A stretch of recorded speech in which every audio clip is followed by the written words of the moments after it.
Allahumma salli wa sallim wa barik ala sayyidina Muhammadin amma ba'du.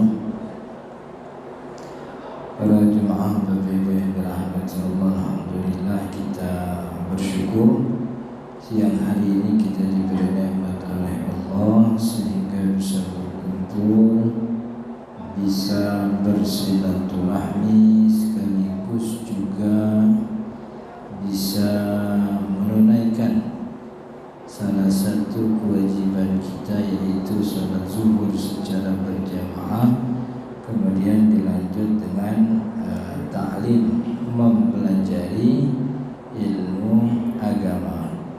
Kita berharap dan berdoa kepada Allah, mudah-mudahan apa yang kita pelajari jadi ilmu yang bermanfaat, sekaligus jadi tambahan amal ibadah kita di akhirat. Amin ya rabbal alamin. Para jemaah yang dirahmati Allah, kita lanjutkan kajian kita masih dalam bab salat. Terakhir kita pelajari tentang kewajiban qada bagi orang yang meninggalkan sholat, tapi tidak wajib bagi anak kecil, haid, dan juga orang perempuan yang nifas untuk mengqadha sholat. Jadi kalau anak kecil masuk dewasa, dia tidak perlu mengqadha sholat yang dia tidak kerjakan di masa dia kanak-kanak, termasuk haid dan juga nifas. Haid dan nifas adalah orang yang ketika datang masa sucinya tidak perlu mengqadha sholat yang ditinggalkan semasa dia haid atau semasa dia nifas. Jadi yang wajib mengqadha sholat adalah orang laki yang kena kewajiban sholat, yaitu dia muslim, baligh, dan juga berakal. Begitu. Jadi kalau dia meninggalkan sholat, kemudian datang waktu di mana dia bisa mengqadha, dia wajib mengqadhanya. Kita sudah bahas yang kemarin tentang kewajiban qadha beserta dalilnya. Nah, sekarang kita akan pelajari tentang kewajiban bagi kita kalau kita adalah seorang wali atau kita seorang tuan yang punya budak, untuk memerintahkan anak kita atau anak yang diasuh oleh kita walaupun bukan anak kandung, atau budak yang ada dalam kuasa kita untuk mengerjakan sholat. Kata muallif di sini, wa yajibu 'alal waliyyi, wajib hukumnya bagi wali. Ini wajib itu berarti kalau ditinggalin dosa. Wasayyidi, dan juga tuan yang punya budak.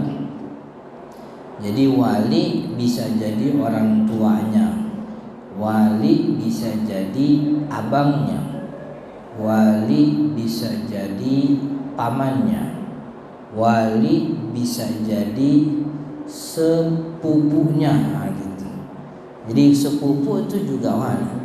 Jadi orang-orang dari jalur ayah yang mendapatkan warisan orang laki, itu jalur perwalian, itu wali, itu termasuk saudara. Jadi kalau ada anak gadis, orang tuanya meninggal dunia, lakinya meninggal, perempuannya meninggal, maka yang jadi wali kakeknya. Artinya kakek bukan cuma wali dalam hal menikahkan, dia juga punya kewajiban untuk mengajarkan sholat bagi si anak gadisnya. Wabil sebelum sholat juga dia mengajarkan nutup aurat. Jadi anak-anak itu sejak umur 7 tahun punya kewajiban walinya, orang tuanya, untuk mengajarkan hukum Islam yang sifatnya fardu ain. Fardu ain itu yang pertama ma'rifatullah, tahu siapa Allah, maksudnya mengajarin akidah, begitu, ngajarin sifat Allah. Kalau kebanyakan di sini pakai sifat 20 begitu, itu wajib tuh.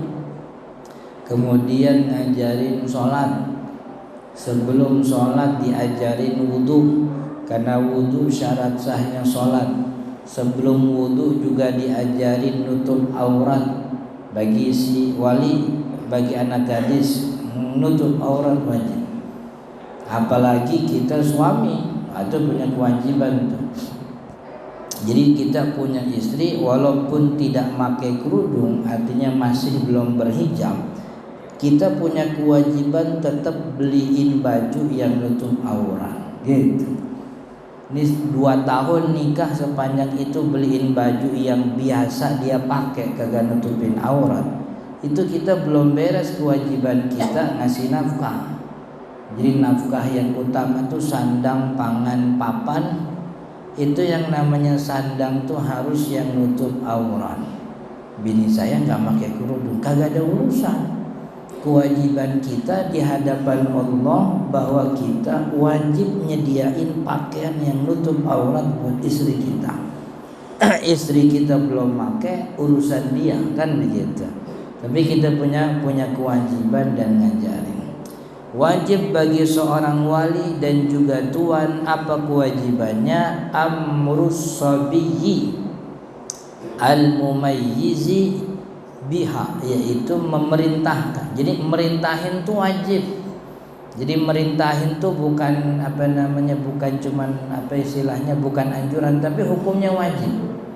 Datang waktu sholat dia kagak ngomong ke anaknya, tong sholat tong, dia nggak ngomong gitu, itu dosa itu. Tapi anaknya harus yang sobiyil mumayyiz, anak kecil yang sudah mumayyiz. Sudah mumayyiz itu sudah ngerti mana baik dan mana buruk. Sudah ngerti dalam arti pakai baju sendiri bisa, makan sendiri kagak disuapin, buang hajat nyebok sendiri bisa, tuh mumayyiz gitu. Tahu mana 100.000, mana 10.000 dia tahu. Gitu. Mana mainan mahal, mainan murah, itu namanya mumayyiz. Lisab'in, umurnya 7 tahun. Ini kalau di sini nih ma'at tahdid, perintahnya wajib make ancaman, diancam. Itu wajib tuh hukumnya tuh. Jadi ini salah satu bentuk ngancem yang ngancemnya wajib, malah berpahala, yaitu memerintahkan anak yang sudah mumayyiz 7 tahun. Artinya kalau dia udah bisa makan diri, minum diri, tapi belum 7 tahun, belum wajib kita nyuruh. Ini nyuruh doang nih. Urusan tar dia sholat beda lagi. Kewajiban kita tuh nyuruh gitu. Nyuruh anak yang sudah mumayyiz umur 7 tahun. Ada anak kecil belum mumayyiz, belum 7 tahun, masih 5 tahun, masih 6 tahun, tapi pakai baju sendiri bisa, makan sendiri bisa, cebok sendiri bisa, pokoknya mulutnya lemes banget, ngomong sama orang gede juga udah lancar, di TikTok udah joget mulu, tapi belum 7 tahun begitu, belum wajib. Jadi syaratnya mumayyiz, bisa nanganin kebutuhannya, ngerjain kebutuhannya sendiri, dan umurnya 7 tahun. Maka si walinya bisa orang tuanya, bisa abangnya, bisa pamannya, bisa saudaranya, bisa sepupunya. Ini kewajibannya nyuruh anak 7 tahun yang sudah mumayyiz tersebut untuk sholat. Termasuk kalau dia budak. Kalau ada anak kecil budak, kan begitu. Iya, budak laki, budak perempuan kawin, lahirnya kan budak, kan begitu. Jadi maka kalau anak dia adalah seorang tuan yang punya budak dan budaknya anak kecil mumayyiz 7 tahun, dia punya kewajiban buat nyuruh dan nyuruhnya ma'at tahdid, make ancaman. Abang kalau abang kagak sholat besok kagak dikasih duit jajan, begitu, ngancem itu. Abang kalau kagak sholat yaudah ntar besok kagak dianterin sekolah misalnya begitu. Jadi make ancaman, termasuk budak gitu. Budak memang kagak ada sekarang, tapi hukumnya masih ada. Syariat budak tidak pernah dihapus. Tidak ada penghapusan hukum budak dalam syariat Islam, walaupun eksistensinya nggak ada. Tapi bisa jadi nanti bakal ada lagi. Kan salah satu bentuk perbudakan, walaupun sekarang sih budak sebenarnya banyak. Budak secara manawi, dibudakin kartu kredit kan banyak orang gitu. Dibudakin cicilan ada, yang dibudakin nama gaya juga banyak kan begitu. Itu kan aslinya budak gitu. Jadi salah satu bentuk perbudakan yang bisa muncul terjadi zaman modern itu adalah peperangan. Zaman dulu kan juga sama. Budak itu dari 3. Pertama hasil tawanan perang. Ini perang nih, kemudian ada yang ditawan, itu tawanannya jadi budak. Perempuannya juga jadi budak gitu. Tergantung sih yang menang. Yang menang mau bebasin merdeka atau mau dibudakin, itu terserah dia. Cuman kalau dia pilih mau dibudakin, jadi budak. Yang kedua dulu nih, orang jadi budak gara-gara apa? Gara-gara kebanyakan utangnya. Dia utang cuman 100 dinar. Cuman kan dikasih bunga sama orang jahiliyah tuh. Orang jahiliyah ngasih bunga. Lu gak usah bayar sekarang, gak apa-apa, ntar gua tangguhin 2 bulan lagi. Tapi nambah. Begitu seterusnya, nambah sampai akhirnya dia gak punya harta buat bayar utang kecuali badannya. Jadi budak tuh gitu. Jadi budak. Jadi peperangan, utang piutang nih riba. Makanya disebut riba jahiliyah. Zidni anzirka. Udah gua tambahin bulanannya, maksudnya gue tambahin waktunya, gak usah bayar sekarang, cuman tambah juga nilainya begitu. Yang ketiga orang jadi budak itu sebab apa? Karena yang namanya quta'ut thariq. Quta'ut thariq itu kalau bahasa sekarang begal. Dulu zaman orang dulu melakukan perjalanan lewat padang pasir, itu di padang pasir tuh ada tuh yang nungguin. Begal itu namanya muharabah kalau bahasa fikihnya. Itu orang kalau muharabah semua barangnya dilucuti, badannya semua hartanya diambil, badannya jadi milik, jadi budak. Begitu. Jadi makanya untuk 3 hal ini syariat Islam kan kencang. Pertama, orang yang ketahuan muharabah ngebegal begitu. Orang ketahuan begal muharabah kan hukumannya hukuman mati. Hukuman mati dalam syariat Islam. Begitu. Yang kedua riba haram. Diharamin sama syariat riba supaya apa? Supaya kagak ada yang jadi budak gara-gara utang gitu. Yang ketiga peperangan. Peperangan dalam syariat diberikan kebebasan kepada si pemenang gitu. Untuk menjadikan dia budak atau membebaskan. Jadi enggak mutlak kemudian langsung jadi budak. Jadi budaya perbudakan itu budaya dari dulu sebelum Nabi Muhammad datang. Nabi Muhammad datang ngeberesin gitu. Ini biar kagak ada budak lagi. Udah dah, yang namanya riba haram gitu. Namanya minjemin tuh minjemin tuh nolongin. Maka yang namanya nolongin jangan nyekek begitu. Kalau mau nyari untung kagak usah minjemin, kasih modal aja buat dia gitu. Jadi kalau mau ngasih untung namanya jualan atau mudharabah. Tapi kalau mau nolong namanya minjemin, kan begitu. Itu muharabah dihukum mati. Tapi pun dalam syariat, dalam selain pada itu syariat Islam meminimalisir terjadinya budak. Salah satunya apa? Kalau budaknya digauli oleh tuan yang merdeka. Jadi kalau ada orang merdeka nih, punya budak perempuan nih, Ini budak perempuan kalau sudah digauli oleh si tuannya, ini jadi statusnya naik level jadi mautu'ah. Mautu'ah itu budak yang digauli. Lalu hukumnya apa? Hukumnya budak ini tidak boleh dijual sebelum dipastikan rahimnya kosong. Kalau rahimnya kosong boleh dijual. Ini habis digauli nih, pastikan rahimnya kosong baru boleh dijual. Terus kalau rahimnya ternyata ada kandungannya, kalau rahimnya ada kandungannya dari si tuan yang benar bukan tuan orang lain, gitu, tuannya dia sendiri, maka namanya ini berubah jadi ummul walad. Ummul walad, ibunya anak. Nanti anak yang dilahirkan dari kandungan si budak perempuan ini lahirnya merdeka, begitu. Ibunya merdeka apa enggak, Ustaz? Ibunya merdeka ketika si tuan yang menggaulinya meninggal dunia. Ummul walad. Jadi ada budak digaulkan, yang namanya budak mah kalau orang punya budak boleh digaulin. Cuman begitu konsekuensinya. Kalau ini nanti lahir anaknya merdeka, perempuannya nggak boleh dijual selama-lamanya, nggak boleh, karena udah ada anak nih.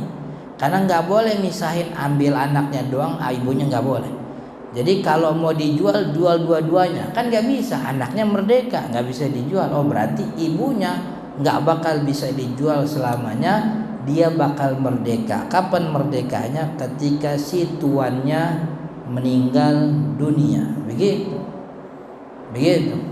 Makanya kalau ada budak perempuan selingkuh, dia gaul sama tuan yang bukan tuannya, konsekuensinya juga sama. Konsekuensinya anaknya jadi budak lagi, begitu.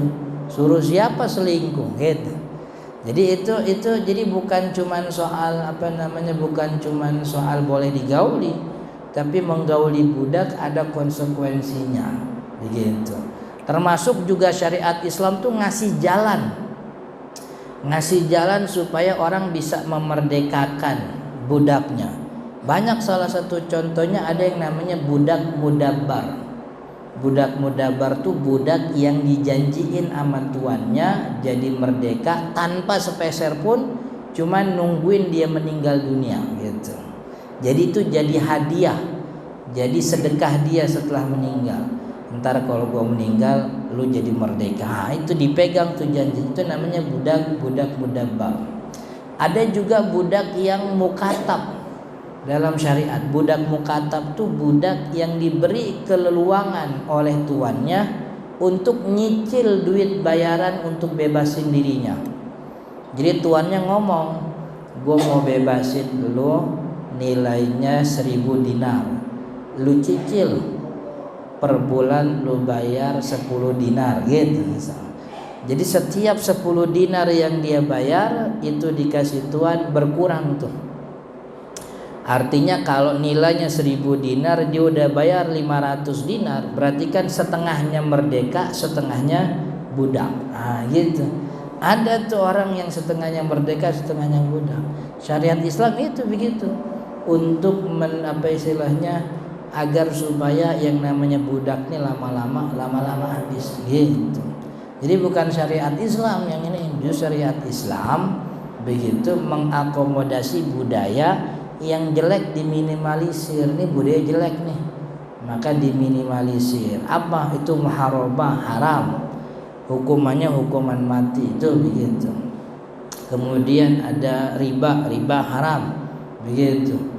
Dan keharamannya mutlak, tidak ada toleransi dan seterusnya, gitu.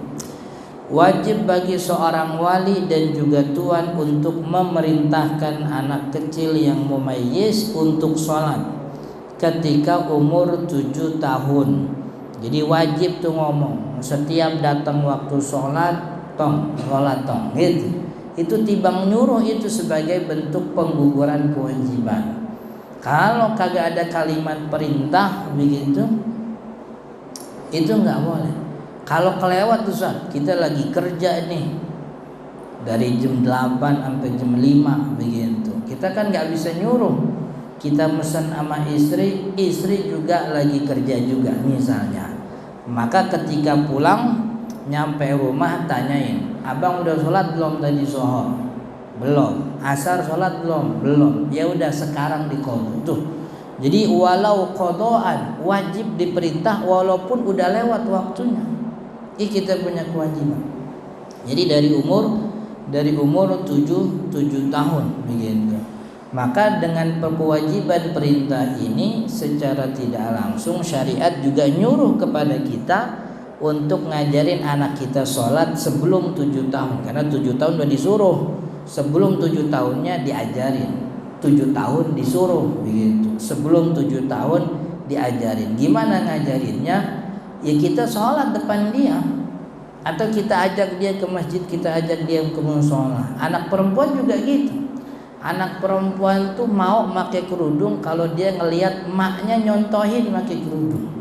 Kalau selama di rumah dia nggak pernah lihat emaknya pakai kerudung, tapi emaknya pengen dia pakai kerudung, nah itu kan rada susah.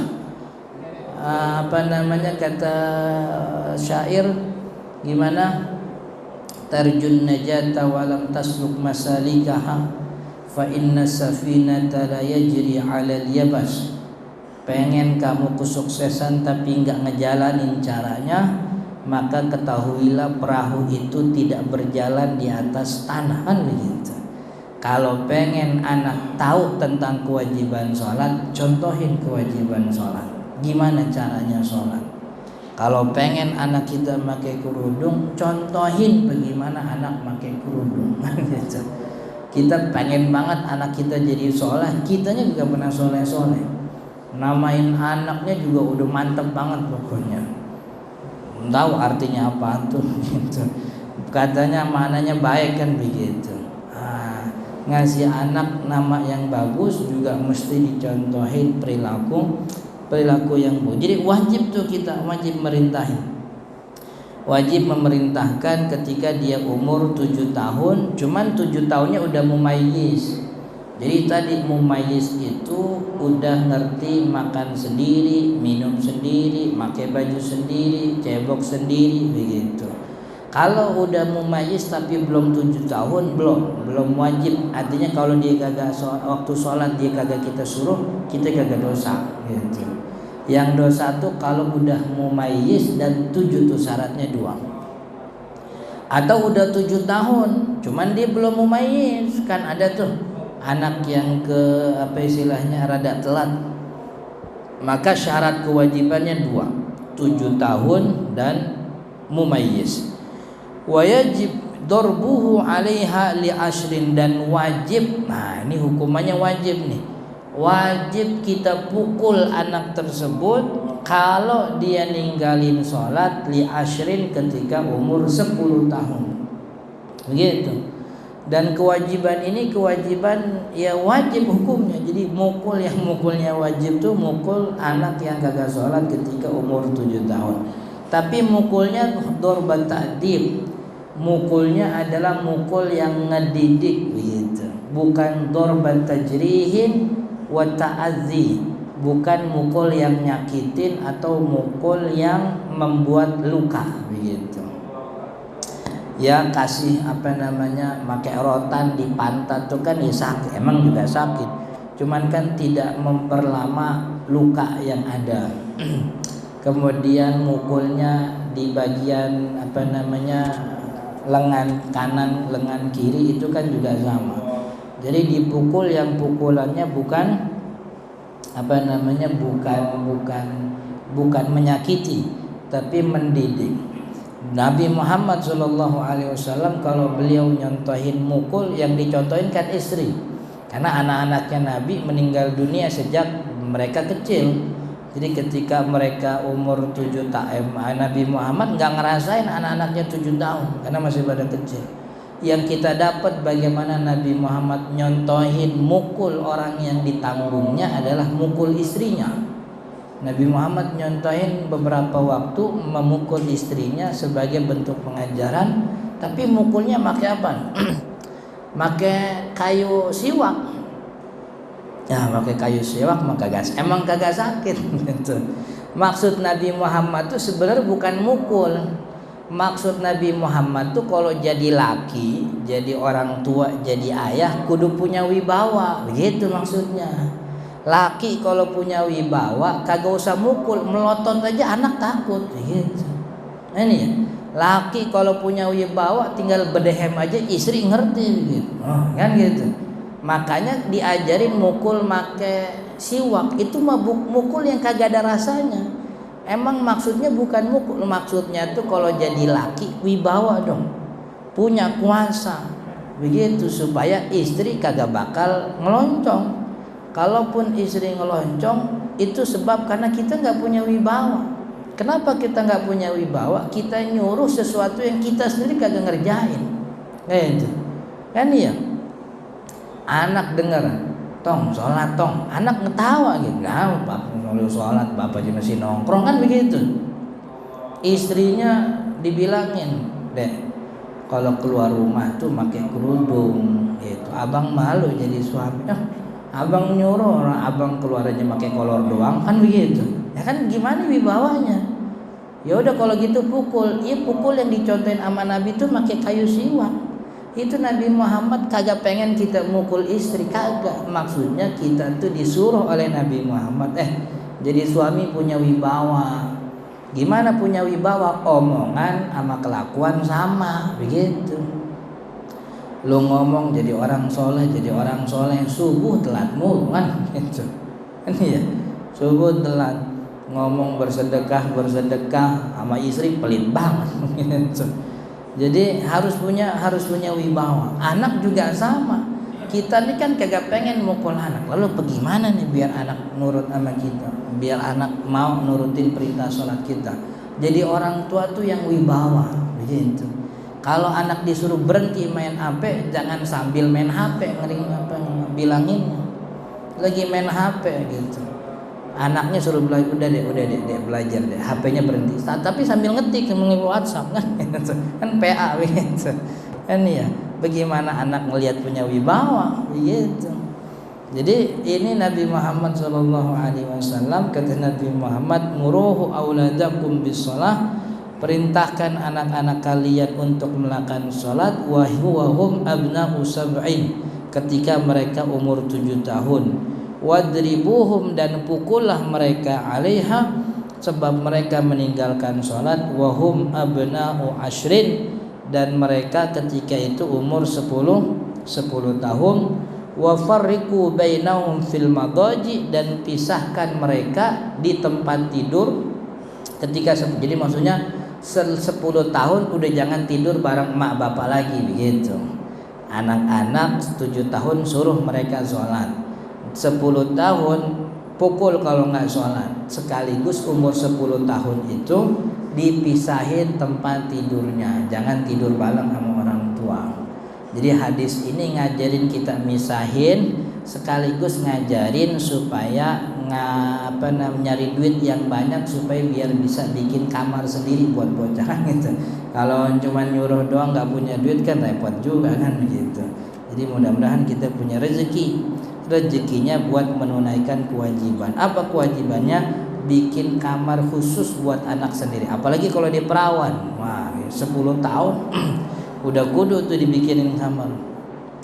Wa idza balagha sabiyyu aw afaqal majnunu, kalau kemudian anak kecilnya balik, ini kan anak kecil yang masih belum balik, belum wajib sholat, tapi kemudian datang itu kondisi balik, yaitu keluar air mani. Au afaqal majnun, kalau perempuan haidnya berhenti. Au afaqal majnun, atau orang gila sadar. Awil mughma alaihi, atau orang yang pingsannya juga sadar. Au aslamal kafir, atau orang kafir yang masuk Islam. Au tahuratul haid, atau orang yang haid berhenti darah haidnya, suci dia. Awin nufasa, atau juga orang yang nifas berhenti masa nifasnya. Qabla khurujil waqti, sebelum keluar waktu sholat. Jadi keluar air maninya, jadi balik tuh di waktu sholat yang waktu sholatnya belum selesai. Katakanlah zohor jam 12 sampai jam 3 sore misalnya. Sebelum jam 3 nih anak mimpi basah. Jadi balik nih gitu. Atau sebelum jam 3 sore perempuan haidnya berhenti. Sebelum jam 3 sore itu orang masuk Islam. Kan masih ada waktu zuhur tuh, sekian menit begitu. Walau bitakbiratin, walaupun seukuran bisa takbir doang. Seukuran bisa takbir doang, wajibal qada, maka wajib diqadha. Misalnya ada anak kecil atau ada orang haid begitu, berhenti nih masa haidnya, darahnya berhenti jam 2:30, kan masih ada tuh setengah jam lagi waktu zuhur. Kemudian karena dia repot begitu, jam 2:30 sampai jam 3 masih ada setengah jam tuh, cukup waktu tuh, bukan cuma takbiratul ihram 4 rakaat dapat itu. Cuman karena di kerjaan susah nyari kamar mandi, maka ditunda sampai rumah. Sampai rumah dia baru mandi, maka kewajibannya sholat zuhurnya diqadha. Karena masa suci sudah datang ketika waktu sholatnya masih ada.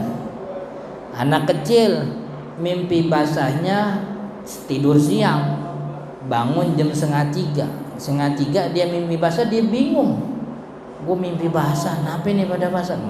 Baru kan begitu. Dia tanya sama maknya, mak nih bagaimana gini-gini ya? Kata maknya, oh berarti udah balik nih, udah sono mandi gitu. Pas mandi, selesai mandi, waktu zuhurnya habis. Maka zuhur kudu diqadha. Karena ketika waktu zuhur dia udah balik gitu. Waktunya lama sampai zuhur habis gara-gara dia kebingungan. Gitu. Jadi waktunya ini masih cukup buat sholat, maka dia wajib qadha. Jadi ketika dia habis mandi datang waktu asar, sholat asar, kemudian dia qadha sholat zuhurnya. Begitu. Bisa dengan catatan baqaus salamah, dia masih suci, artinya sudah selesai itu masa yang membuat dia terhalang daripada sholat. Biqadri ma yasa'ut taharata wassalah, seukuran waktu bisa toharoh sama bisa sholat, kan gitu. Tadi kita bilang dia berhenti atau orang gila sadarnya jam 2:30, jam 2:30 sampai waktu sholat zuhur selesai, itu kan waktunya banyak tuh. Sholat toharoh bisa, kemudian sholat 1 rakaat bisa dapat, berarti wajib nih gitu, berarti wajib. Tapi kenapa dia kagak ini? Ya dia macam-macam, karena kebingungan tadi, perempuan susah nyari kamar mandi, anak perempuan itu baru berhenti masih kebingungan, kemudian orang orang pingsan masih ngelinglung begitu, tapi sadarnya jam 2:30.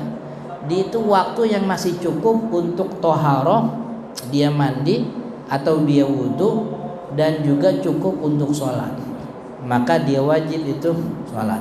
Tapi kalau sadarnya di ujung waktu yang kagak cukup buat toharoh, gak cukup buat sholat. Sekarang kan asar jam 3:05, kan ya, jam 3:05. Dia bangun dari mimpi basah jam 3. Kira-kira jam 3 sampai jam 3:05, 5 menit doang. Cukup gak nih buat mandi sekaligus dapat 1 rakaat? Kagak dapat, susah. Kalau seperti itu berarti kewajiban zuhur tidak perlu diqadha, karena dia dapat kewajiban di waktu yang udah sempit, nggak cukup buat toharoh sama nggak cukup buat sholat. Istri kita juga sama, istri kita digituin. Kalau dia sadarnya berhenti darah haidnya jam jam 5:30, itu 5:30 sampai jam 6 tuh waktunya cukup buat toharoh, buat dapat 1 rakaat. Tapi dia gak kerjain, antar habis isya, waktu isya dia wajib waktu maghrib, pas maghrib dia wajib qadha sholat asar tersebut, gitu.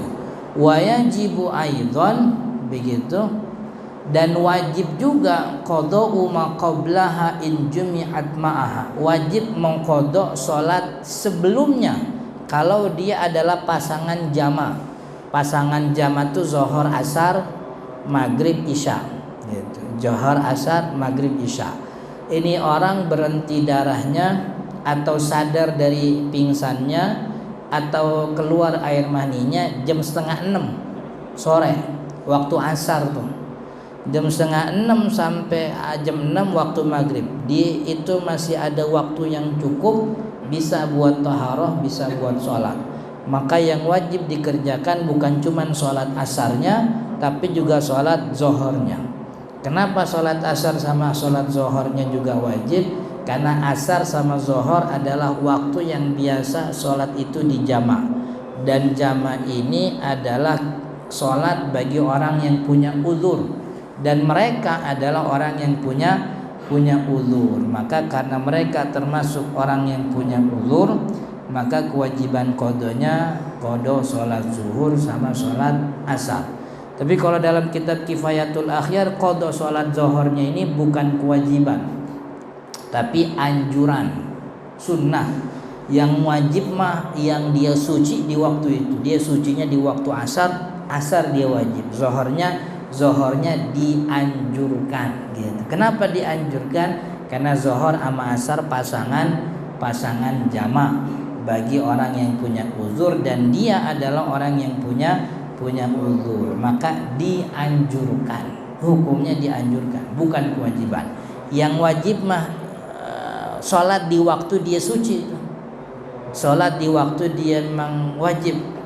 Anak kecil bangun tidur, habis sore dia tidur, bangun jam setengah 6 mimpi basah. Yang wajib mah asar. Cuman sholat zuhur itu hukumnya dianjurkan karena zuhur dan asar adalah satu pasangan jamak begitu. Wallahu taala alam, mudah-mudahan bermanfaat. Insyaallah kita lanjut masih berkaitan dengan salat. Insyaallah kita akan belajar tentang waktu-waktu salat di pertemuan yang akan datang. Mudah-mudahan bermanfaat. Sebelum ditutup, tentang kewajiban mengajarkan atau memerintahkan anak untuk sholat. Sebelum ditutup, ada yang ingin bertanya? Kalau ada silahkan, kalau nggak ada kita akhiri.